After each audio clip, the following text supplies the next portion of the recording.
Hello दोस्तों, आपका अपने YouTube channel Kuldeep Shivpuri official में स्वागत है।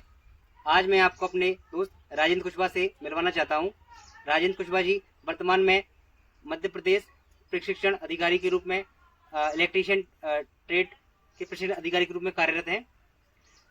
आपको ये अपने एग्जाम के किस तरीके से इन्होंने एग्जाम की प्रिपरेशन करी, किस तरीके से ये क्या इनकी स्ट्रेटेजी रही, कौन सी बुक्स इन्होंने फॉलो करी, इसके बारे में विस्तार से आपको बताएंगे। तो सबसे पहले राजेंद्र जी मैं आपसे पूछना चाहूँगा कि आप अपने बारे में थोड़ा बताइए। मेरा नाम राजेंद्र कुशवाहा है। मैं ग्राम नौहरी कला का रहने वाला हूं और वर्तमान में मैं प्रशिक्षण अधिकारी विद्युतकार के पद पर शासकीय ITI कोलारस में पदस्थ हूं। लगभग मुझे को काम करते वहां पर 2 साल होने वाले हैं या 2 साल कंप्लीट हो गए मेरे को। तो राजेंद्र जी आपकी क्या क्वालिफिकेशन थी, आपने क्या क्वालिफिकेशन के थ्रू ये एग्जाम के लिए अप्लाई, क्या योग्यता थी आपकी? सबसे पहले मैंने 10th किया 2012 में। 14 में मैंने 12th किया। देन उसके बाद मैंने ग्रेजुएशन किया। ग्रेजुएशन मेरा कंप्लीट 17 में हो गया था और उसके बाद मैंने ITI करी 17 से 19 वाले बैच में। अच्छा, आपकी एग्जाम को निकालने के लिए क्या एग्जाम की स्टडी, मतलब आपने स्टडी कैसे करी, आपकी क्या स्टडी की स्ट्रेटेजी रही, थोड़ा इसके बारे में बताइए। प्रशिक्षण अधिकारी के लिए मैंने जो तैयारी थी वो लगभग 2016 से ही प्रारंभ कर दी थी, क्योंकि 2016 में इसकी वैकेंसी, लास्ट वैकेंसी जो मैंने दिया था 22 में, उससे पहले लास्ट वैकेंसी 2016 में आई थी। तो तब से ही लेकर मैं TO के लिए तैयारी कर रहा था और उसी समय से मैंने अपना नॉन टेक्निकल, जिसमें मैथ, रीजनिंग, GS के कंप्यूटर जो आता है उसकी तैयारी कर रखी थी और साथ साथ ITI के साथ साथ मैंने ITI के कॉम्पिटिशन की भी तैयारी कर रखी थी। अच्छा, आप अपने इस जॉब के लिए, इस प्रशिक्षण अधिकारी के लिए आपने कौन सी बुक्स को प्रेफर किया और आपने कौन सी नोट्स को प्रेफर किया, इसके बारे में थोड़ा बताइए। प्रशिक्षण अधिकारी के लिए सबसे पहले मैंने निमी जो बुक आती है गवर्नमेंट की, उसको फॉलो किया। उसके अलावा मैंने कुछ इंटरनेट पर जो वीडियो आती हैं, जैसे BK नॉलेज सर हैं, पिंडल सर हैं, रमन सर हैं, उनका सहारा लिया। को मैंने खुद के नोट्स बनाए और ग्रुप स्टडी करके मैंने इस एग्ज़ाम को क्रैक किया। आपका क्या स्टडी रूटीन रहा, इसके बारे में थोड़ा बताइए। स्टडी रूटीन की बात करें तो उसमें क्या है कि हम कोचिंग जाते थे पहले सुबह के टाइम कोचिंग जाने के बाद घर आके खाना खाते थे और जैसे ही खाना खाने के बाद कंप्लीट होता है उसके बाद हम स्टडी में लग जाते थे और शाम को हम मैथ पढ़ते थे और ऐसा हम। अच्छा राजेंद्र जी, आप मुझे मध्य प्रदेश प्रशिक्षण अधिकारी के सिलेबस को थोड़ा विस्तार से समझाइए कि ये एग्ज़ाम का जो अपडेटेड वर्जन है उसमें क्या थोड़ा आया है।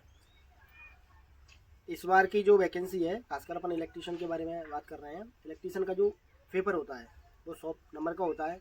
उसमें से 75 नंबर का टेक्निकल आता है और 25 नंबर का नॉन टेक आता है। थोड़ा सा नॉन टेक के बारे में अपन बात कर लेते हैं। नॉन टेक में ज़्यादातर ये देखा गया है, 2016 की वैकेंसी की अगर मैं बात करूँ तो उसमें मेंशन तो ये था कि मैथ, रीजनिंग, GS GK आएगा, लेकिन नहीं आया। उसमें केवल और केवल GK ही आया था 25 नंबर का। बात करें 2022 की, जिसमें मैं TO बना था, उसकी बात उस समय की बात करें कि उस समय भी यही मेंशन था, math, reasoning, GS GK 25 number का आएगा और ऐसा ही हुआ। इस बार भी यही ऐसा ही स्थिति है। इस बार भी सिलेबस इसी प्रकार का है। तो हमको तैयारी math, reasoning, GS GK plus computer की करनी होगी। 25 में से अगर आपको 25 नंबर लाने हैं तो ये तैयार आपको करने होंगे। फिर बात करते हैं टेक्निकल के बारे में। इस बार टेक्निकल में वैसे देखा जाए तो नॉर्मल जो अपने टॉपिक रहते हैं थोड़ा सा बता देता हूँ। जैसे कि सेफ्टी वाले टॉपिक हैं आपके, ट्रांसफार्मर है, मोटर है, जनरेटर है, जो अपना डिस्ट्रीब्यूशन है, जनरेशन है, पावर सिस्टम है। उसके अलावा अभी 3-4 टॉपिक नए सिलेबस में जोड़े गए हैं। इसमें से अपना स्मार्ट ग्रिड सिस्टम है, इलेक्ट्रिक व्हीकल वाला है, सोलर पावर प्लांट वाला है और भी। तो इनको आपको मजबूत करने के लिए सबसे पहले आपको बेसिक अपना मजबूत करना होगा। बेसिक के अलावा आपको बार बार रिवीजन भी करना होगा और रिवीजन के लिए मैं बताऊं तो सबसे जो प्रीवियस क्वेश्चन पेपर है ट्रेनिंग ऑफिसर के जो हुए हैं उनको रिवीजन करें और जो नई बुक है उनसे आप रिवाइज करें। और प्लस आपको रिवीजन के MCQ के लिए अगर मैं बताना चाहूँ, MCQ के लिए हमारी जो पिंडल सर की बुक है रामबाण 3.0, उसका आप सहारा ले सकते हैं। इसके अलावा BK नॉलेज सर की भी एक बुक है, उसका भी आप सहारा ले सकते हैं और अपनी तैयारी को मजबूत कर सकते हैं, जिससे आपका सिलेक्शन MPTO में हो जाए। हाँ, अच्छा राजेंद्र जी, आपको बहुत बहुत शुक्रिया, आपने अपना कीमती समय हमको दिया। और आप कोई लास्ट सजेशन हमारे स्टूडेंट को देना चाहेंगे? मेरा सजेशन सभी नए एस्पायरेंट्स को ये है कि अभी मध्य प्रदेश सरकार में जो वैकेंसी आई है वो मुझे लगता है अभी तक की जो रिकॉर्ड है सबसे ज़्यादा वैकेंसी आई है। तो आपके लिए सबसे अच्छी बात है कि जो इलेक्ट्रीशियन में खासकर सबसे ज़्यादा वैकेंसी है।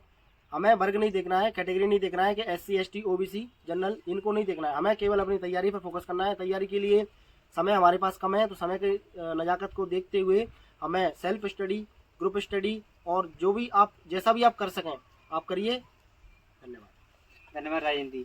तो दोस्तों आपने देखा कि किस तरीके से राजेंद्र जी ने तैयारी करी, किस तरीके से कौन सी बुक्स को उन्होंने फॉलो किया है। तो आशा करता हूँ कि ये वीडियो आपके लिए काफ़ी महत्वपूर्ण होगी और इस वीडियो को ज़्यादा से ज़्यादा शेयर करें, लाइक करें, सब्सक्राइब करें।